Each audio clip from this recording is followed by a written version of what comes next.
મિત્રો આજે જે ડિઝાઇન બતાવવાની છે ને એ તમને પ્યોર વિસ્કોસ ફેબ્રિક ઉપર બોર્ડર વર્ક, હેવી બોર્ડર વર્કમાં બતાવવાની છે.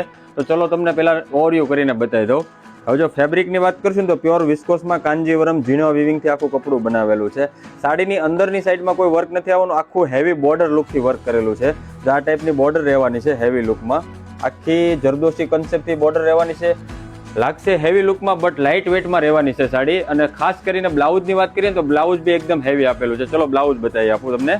આ ટાઈપનું પીકોક લુકથી ડિઝાઇન બનાવેલી છે. આ પીકોકની ડિઝાઇન છે. આ ટાઈપનું બ્લાઉઝ રહેવાનું છે. આખું ફેન્સી બ્લાઉઝ બનાવેલું છે. અને મિત્રો કલરની વાત કરીએ ને તો કલર અત્યારના એકદમ ટ્રેન્ડિંગ કલરો છે. ચલો કલર બી બતાવી દઉં તમને. આ બધા પેસ્ટલ કલર રહેવાના છે. લાઇટ ફિરોજી કલર છે, એક અત્યારનો ટ્રેન્ડિંગ કલર આ ગોલ્ડ કલર છે, ઓનિયન કલર છે, પિંક કલર છે. તો મિત્રો આ ટાઈપનું જો તમે કલેક્શન તમારા શોરૂમ પર રાખવા માંગતા હોય તો ખાસ કરીને સિલ્ક સ્ટોરીને એકવાર વિઝિટ કરજો, અથવા તો કેપ્શનમાં નંબર આપેલો છે એમાં મેસેજ કરીને ફટાફટ ફોટા મંગાવી શકો.